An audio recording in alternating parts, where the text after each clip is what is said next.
Você vai prestar Enem, as provas estão chegando, surge aquele desespero, aquela palpitação, porque você não faz ideia de que repertório utilizar na hora H.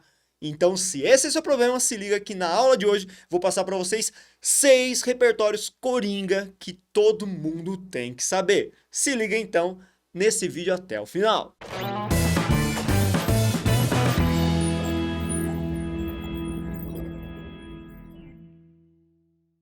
Fala, gente linda, beleza? Japa da redação aqui trazendo conteúdo de qualidade para vocês e hoje vamos abordar 6 repertórios que vão caber em qualquer tema de redação Enem para você. Mas antes de chegar nesse mérito desse conteúdo, eu quero pedir aquele favorzinho para vocês de sempre, né? Não é inscrito no nosso canal? Então se inscreva, ative o sininho de notificações para receber as informações dos vídeos mais recentes publicados aqui. Vale lembrar que tem vídeo toda semana. Além de tudo isso, você pode fazer o seguinte, compartilhar bastante esse conteúdo, porque assim você ajuda demais a gente. Nós estamos ajudando, então não custa nada dar aquela forcinha pra gente e, além de tudo, curtir bastante esse conteúdo. Agora sim a gente pode ir para o conteúdo propriamente dito. E em primeiro lugar, trago aqui a Constituição Federal. Gente, eu sei que é clichê, mas cabe em qualquer tema de redação mesmo. Então você precisa ter esse tipo de repertório na ponta da língua. Falo aqui da nossa Constituição Federal de 88, que você pode retomar por meio de sinônimos como carta magna, carta maior.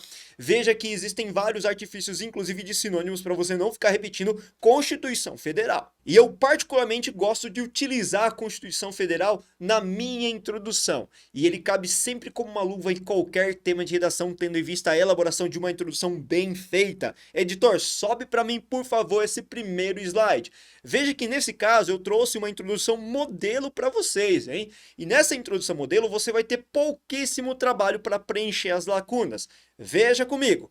Segundo a Constituição Federal de 88, em seu artigo 5º, todos os brasileiros são iguais perante a lei, sendo responsabilidade do Estado a garantia de... Veja que eu deixei um espacinho para vocês preencherem. Esse espacinho é o momento em que você vai inserir o eixo temático da redação Enem. Ponto. Segundo período. No entanto, observa-se que na atual conjuntura isso está longe da realidade, uma vez que nesse momento você vai inserir propriamente o tema de redação, a comanda de redação, a especificidade trazida pelo eixo temático. Desse modo, é emergencial analisar a problemática para encontrar meios de dirimir o impasse. Veja que essa tese, essa proposição final, que é o último período, ela é bem genérica, mas também cabe como uma luva para você desenvolver uma boa dissertação Enem, de acordo com uma introdução estrategicamente bem pensada. Pô, professor, mas espera aí, você trouxe um modelo bem bacana de repertório utilizado na introdução. Como ficaria de fato isso na prática? Será que dá certo? Claro que dá, meu jovem. Eu trouxe aqui um modelo para você se situar em relação ao uso dessa introdução por meio de repertório coringa. Vamos lá? E para exemplificar, eu trouxe esse tema de redação do Enem 2019, democratização do acesso ao cinema no Brasil. Vamos ver o nosso modelinho com as lacunas já preenchidas. Segundo a Constituição Federal de 88, em seu artigo 5º, todos os brasileiros são iguais perante a lei, sendo responsabilidade do Estado a garantia de... Olha só o nosso eixo temático de acesso à cultura e ao lazer de qualidade, que trata justamente a questão do cinema, um macrogrupo. Veja que eu preenchi com o quê? Com o meu eixo temático. No entanto, observa-se que na atual conjuntura isso está longe da realidade, uma vez que agora a gente vai inserir o tema propriamente dito. Muitos não contam com acesso às salas de cinema. Desse modo, é emergencial analisar a problemática para encontrar meios de dirimir o impasse. Percebeu? Cara, coube como uma luva. E se você usar qualquer tema de redação que porventura já tenha aparecido no Enem em anos anteriores, com essa estrutura, todos vão encaixar perfeitamente bem. Claro que você tem que ter um pouco de habilidade linguística para encaixar justamente o quê? A estrutura frásica que vai no eixo temático e a estrutura frásica que vai também no espaçamento dedicado ao tema. Mas tranquilamente dá certo, poupa muito trabalho, é só memorizar essa estrutura e com ela pronta na cabeça para utilizar no momento certo, quando você for fazer a redação na prova oficial. Número 2, trago aqui a Declaração Universal dos Direitos Humanos. Cuidado, não é simplesmente direitos humanos, é a Declaração Universal dos Direitos Humanos. Para contextualizar, eu gosto muito de utilizar esse tipo de artifício de repertório na introdução também. Veja aí esse modelo que eu trouxe pronto para você utilizar já. De acordo com a Declaração Universal dos Direitos Humanos, em seu artigo 5º, todos são iguais perante a lei e têm direito, sem qualquer distinção, à igual proteção da lei. No entanto, infelizmente, isso se encontra distante da conjuntura nacional, já que é o momento de você inserir especificamente o tema de redação. Assim sendo, é fulcral averiguar as razões do impasse para propor medidas capazes de revertê-lo. Perceba que nesse segundo modelo que eu trouxe para vocês em relação à Declaração Universal dos Direitos Humanos, você só vai ter a preocupação de preencher um único lugar, que é justamente o lugar que eu coloco o tema especificamente de redação. Professor, mas dá certo? O que dá, gente. É importante você lembrar que você precisa, obviamente, ter um artifício linguístico para adequar esse tema no espaçamento também pertinente. E claro que esse tipo de estrutura, gente, não é fixo, não é engessado. Então você, com a sua habilidade e capacidade, pode moldar de acordo com aquilo que você também acha mais conveniente. Lembra que são modelos, são exemplos que podem ser recrutados. Editor, sobe agora para mim um exemplo desse tipo de introdução modelo. Veja que dessa vez a gente utilizou o tema de redação Enem 2021, a prova mais recente. Invisibilidade e registro civil, garantia de acesso à cidadania no Brasil. Vamos ler? De acordo com a Declaração Universal dos Direitos Humanos, em seu artigo 5º, todos são iguais perante a lei e têm direitos, sem qualquer distinção, à igual proteção da lei. No entanto, infelizmente, isso se encontra distante da conjuntura nacional, já que muitos não possuem registro civil, olha só, especificando o tema, ficando distantes do acesso à cidadania. Assim sendo, é fulcral averiguar as razões do impasse para propor medidas capazes de revertê-lo. Cara, da hora, né? Veja que a gente só teve o trabalho realmente de pegar aqui o tema de redação e encaixar bonitinho naquele espaçamento que exige a colocação assertiva do tema nesse modelo. Olha que legal isso, facilitando a sua vida pra caramba. Eu mereço bastante like, hein, gente? E o nosso terceiro repertório é esse clássico muito utilizado pelos meus alunos com muita eficácia também. Eu trago pra vocês aqui no nosso YouTube. Falo aqui do Cidadão de Papel, uma obra do Gilberto Dimenstein, um jornalista ativista muito preocupado com as questões da sociedade, principalmente quando se trata das condições dos menores abandonados, daquelas pessoas que vivem à margem da sociedade. E tendo em vista essas preocupações todas, ele publica esse livro, Cidadão de Papel, em 1994, que traz uma análise muito interessante da questão do paradoxo que existe mesmo entre as leis e a execução delas. De acordo com o olhar clínico desse jornalista, o que acontece? As leis, como a Constituição, como o ECA, como a própria Declaração Universal dos Direitos Humanos, elas são belíssimas, muito interventivas e muito inclusivas no papel, mas na concretude realmente se afastam muito de uma possibilidade de ter uma função como cidadão, de ter uma inclusão como cidadão.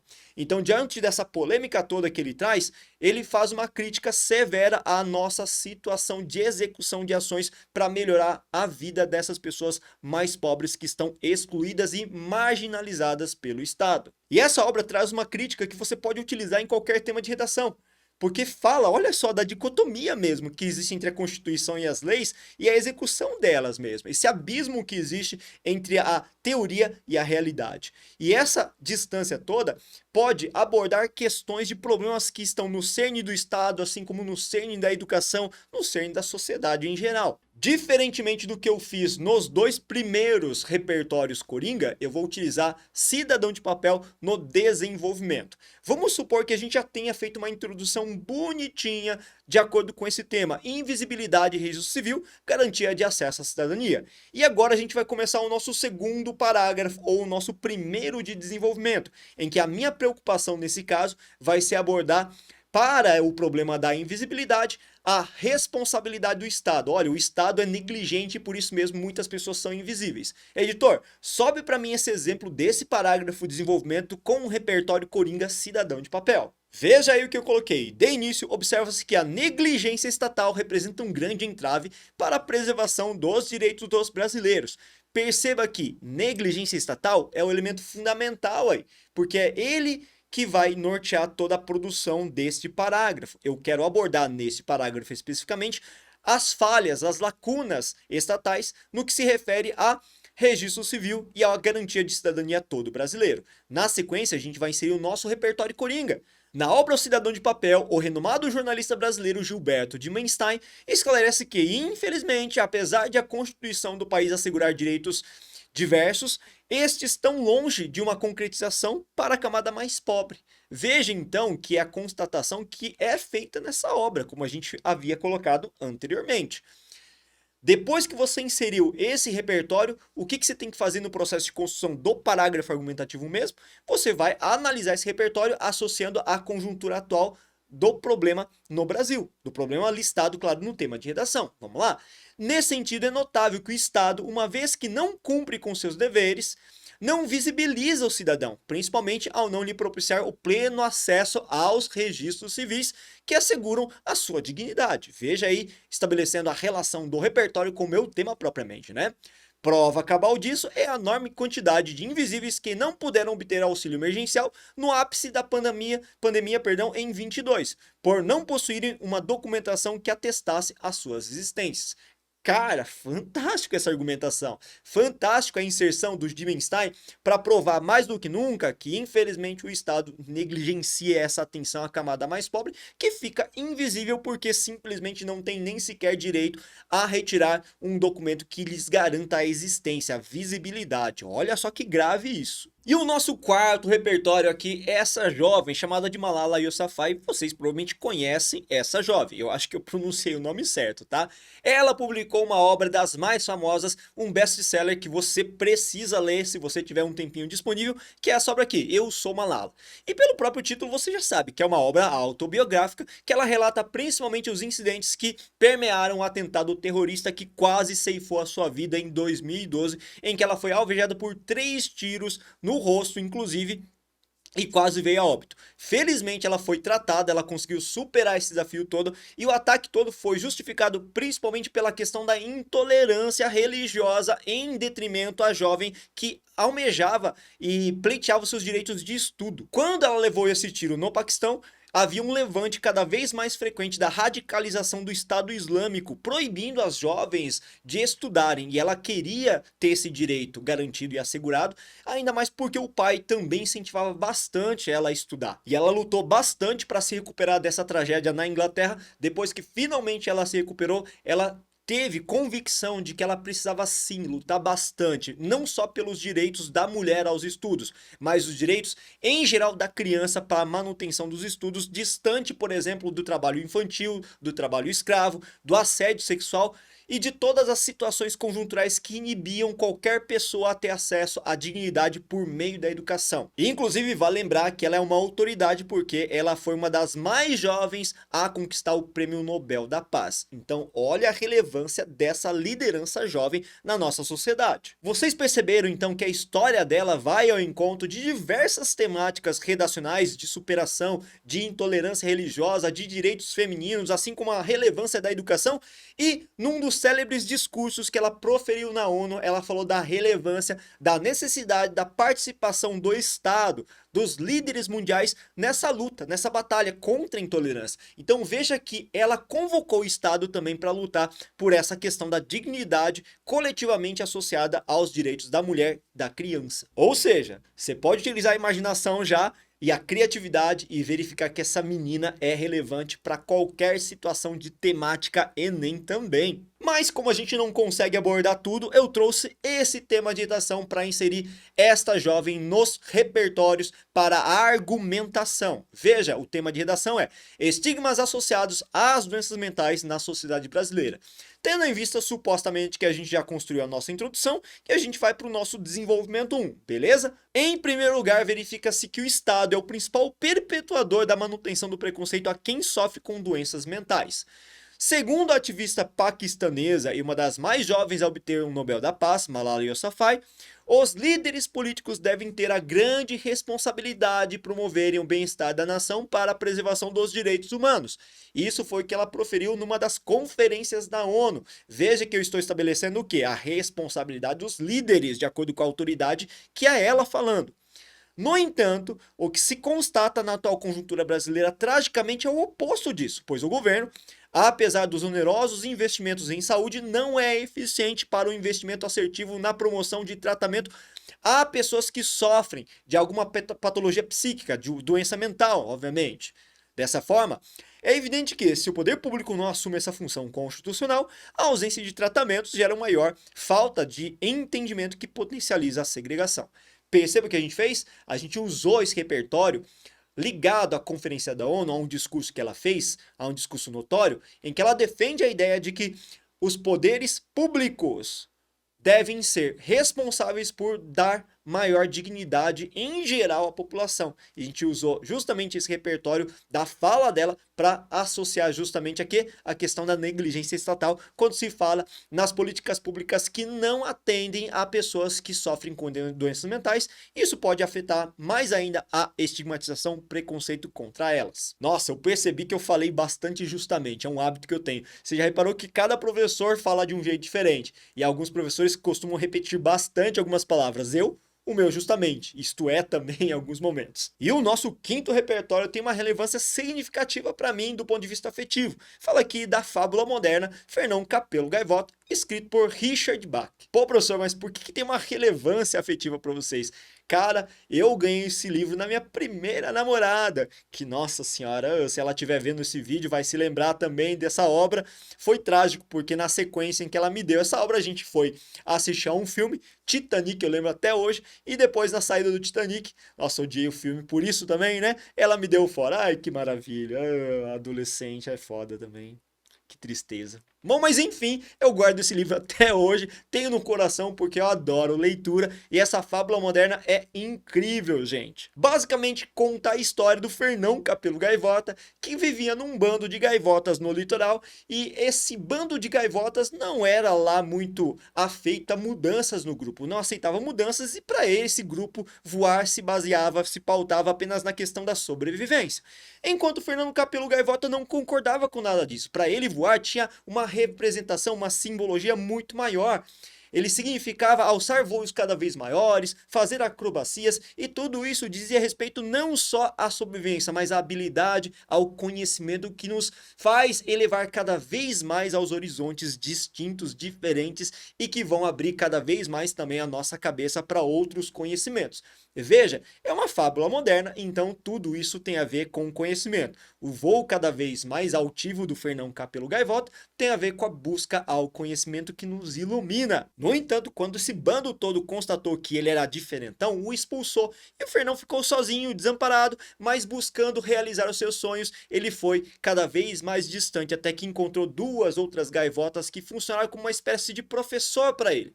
E foram ensinando cada vez mais voos distintos, acrobacias distintas e lhe apresentando um mundo novo de conhecimento, até que essas duas gaivotas o levaram a um outro lugar, a uma espécie de utopia das gaivotas, uma sociedade evoluída em que as pessoas tinham cada vez mais conhecimento e ele era muito valorizado. Aliás, pessoas não, gaivotas. E lá nessa sociedade ele se destacou porque ele nunca tinha visto tanto conhecimento. Então ele foi beber daquela fonte e se maravilhou com tudo que era possível. Só que faltava para ele ainda uma última lição. Qual lição que faltava para ele? A última lição que os professores passaram para ele para ser uma pessoa realmente daquela sociedade pertencente era compartilhar o conhecimento. Ou seja, Fernão deveria se tornar um professor daquelas pessoas que um dia expulsaram ele.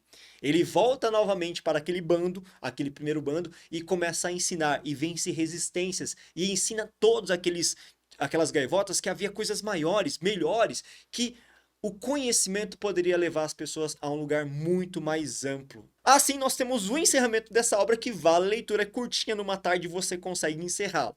E ela traz muitos repertórios possíveis para utilizar nas mais diversas temáticas. Eu gosto particularmente da alusão à educação. Quando ele vai para um lugar que é uma utopia das gaivotas e lá ele tem um aprendizado formado, construído, tabelionado, estruturado por pessoas que amavam a educação em condições plenas do exercício da intelectualidade, da criatividade, ele cresce exponencialmente.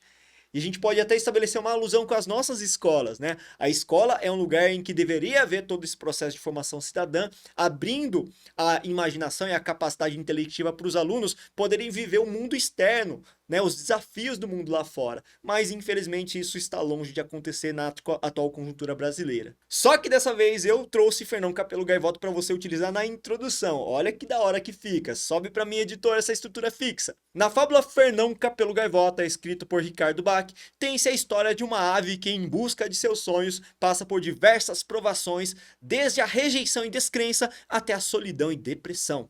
Semelhante às grandes dificuldades enfrentadas por esse protagonista, verifica-se que no Brasil há enormes desafios para o tema especificamente, portanto, cabe analisar as razões do dilema para encontrar medidas que possam dirimi-lo. Legal, hein? Da hora. Vocês perceberam o que a gente fez? A gente compara os desafios enfrentados por Fernão para a superação dos problemas até a realização e a concretização dos seus sonhos, que é semelhante ao desafio que a gente tem num problema direcionado ao Enem, por exemplo, da temática do Enem. Vamos ver se dá certo? Editor, sobe para mim o nosso exemplo. Veja que dessa vez eu trouxe um Enem um pouco mais antigo, de 2016, Caminhos para combater a intolerância religiosa no Brasil, um tema que está bem atual hoje em dia também, e infelizmente, né?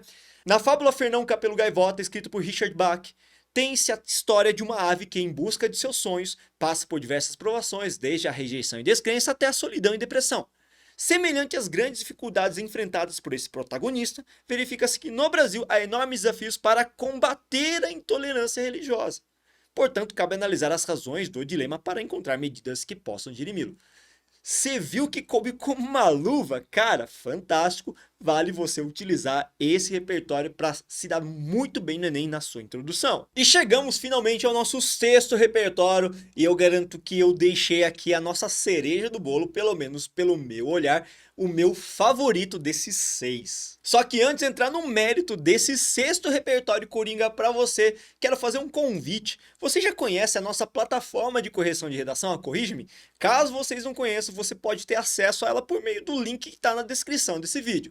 Gente, atualmente nós somos a melhor plataforma de correção do Brasil. Isso acontece porque nós alinhamos 2 elementos fundamentais no processo de aprendizado da redação: a teoria e a prática. A teoria é feita por meio de um conjunto de aulas que estão divididos de acordo com também níveis de dificuldade, assim como a banca que você deseja fazer.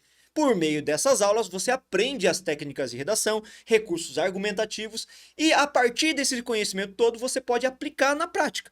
E essa aplicação prática diz respeito ao envio da redação por meio da disponibilidade de vários temas de redação. Atualmente, nossa plataforma conta com mais de 1000 temas de redação distribuídos em diversas bancas. Cara, dá para fazer uma redação diferente por dia e sobra em todo o seu ensino médio, inclusive. Veja que esses temas todos de redação têm muito a ver com a dinâmica das redações propriamente que são aplicadas nos vestibulares.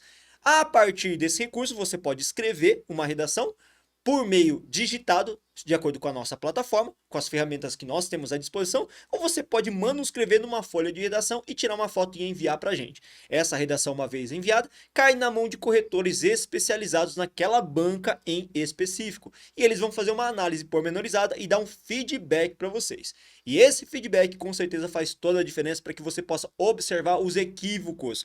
A partir disso, desses equívocos, dessas sugestões, você consegue operacionalizar de fato e de maneira inteligente uma progressão na forma de conceber a redação. Então você está esperando o quê? Acesse a Corrige-me e vem fazer parte dessa família de vencedores. Beleza, depois desse merchanzinho de praxe, agora sim vamos ao nosso sexto repertório Coringa e particularmente o que eu mais gosto. Agora sim a gente pode ir para o nosso sexto repertório, que particularmente é o meu favorito. Fala aqui desse autor José Saramago, um autor contemporâneo já falecido que escreveu essa brilhante obra chamada de Ensaio sobre a Cegueira. Cara, se você quiser conhecer um pouco mais dela, rapidamente basta você assistir a um filme com esse mesmo título, você vai gostar bastante. Foi dirigido inclusive por um brasileiro, Fernando Meirelles. A grosso modo, ela conta a história da disseminação de uma doença que causava cegueira nas pessoas, mas uma cegueira branca, isso mesmo, cegueira branca, nada a ver com aquela cegueira escura, que tudo fica preto. Tudo começa quando, numa manhã de trabalho, vários carros estão se dirigindo, se locomovendo, aquela loucura de início de manhã, todos indo para o trabalho, trabalho, para a escola, e de repente numa avenida muito movimentada um carro acaba parando e todo mundo fica curioso para saber por que ele está causando esse congestionamento. Aí alguns curiosos se aproximam dele, se solidarizam com uma cegueira que o acometeu naquele momento de maneira muito espontânea, sem explicação. Para muita gente, inclusive, era um problema psicológico. Quando ele volta para casa, a mulher se encarrega de procurar um oftalmologista e esse oftalmologista, muito preocupado com aquela situação, acaba denunciando essa situação toda para as autoridades sanitárias que começam a tomar as devidas providências.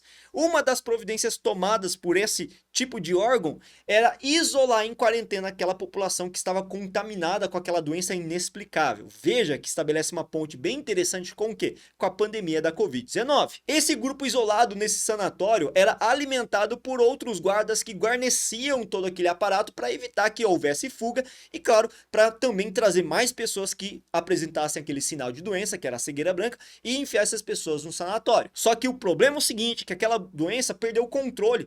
As autoridades não sabiam mais quem estava doente, as próprias autoridades policiais daquele lugar começaram a ficar doentes, ou seja, muita gente começou a ficar com aquela cegueira branca e ninguém mais sabia o que fazer. Consequente disso, aquele sanatório ficou meio que abandonado e a alimentação, água, nutrientes, etc., não vinham mais do mundo externo. Resultado, aquelas pessoas lá guarnecidas e presas tinham que se virar para sobreviver. E uma das formas de se virar para sobreviver era lutando com grupos adversários, rivais. Ou seja, eles montaram grupinhos e esses grupos intolerantes uns aos outros começaram a brigar por comida. E nessa situação toda começou a surgir diversos casos de opressão também, de estupros, de agressão física, de assassinatos por conta da comida, por conta da sobrevivência.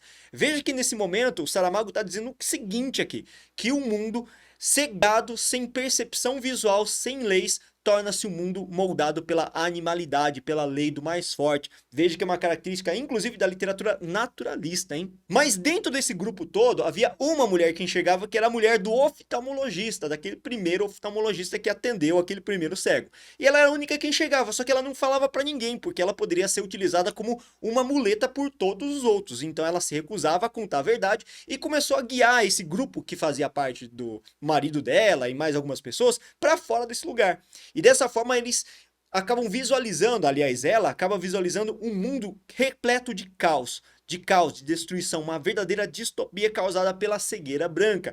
E veja que a cegueira branca é metafórica, diz respeito à cegueira das pessoas que mesmo enxergando não conseguem ver aquilo que está na frente dos seus olhos. Veja que eu estou falando do que também? De pós-verdade, gente, de fake news. Por mais que a gente saiba que aquilo é uma fake news, por mais que a gente saiba que aquilo é inverídico, o que a gente prefere? Acreditar nos nossos ideais, nas nossas ideologias, na nossa opinião, ao invés de aceitar a verdade. Olha só como essa obra então é realmente atual e casa muito bem com as problemáticas da atual conjuntura social, da polarização política, da disputa ideológica. Fantástico então. Agora que eu instiguei com certeza a sua curiosidade em relação ao conteúdo dessa obra, vamos fazer um exemplo a partir do tema de redação Enem 2019 da democratização do acesso ao cinema no Brasil. Editor, sobe para mim, por favor. Veja que a gente vai supor já que a gente fez uma introduçãozinha e a gente vai utilizar então o primeiro parágrafo de desenvolvimento. Vamos lá?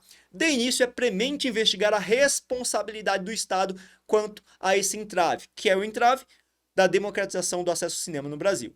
Na obra Ensaio sobre a Cegueira, do renomado autor José Saramago, tem-se uma distopia em que, devido à incapacidade da gestão dos governantes, a população é submetida a grande insegurança e miséria. E de fato isso acontece na obra. O Estado é incapaz de conter a pandemia, é incapaz de conter aquela situação toda de caos na saúde e por isso mesmo a população acaba sofrendo drasticamente as consequências diretas daquela distopia.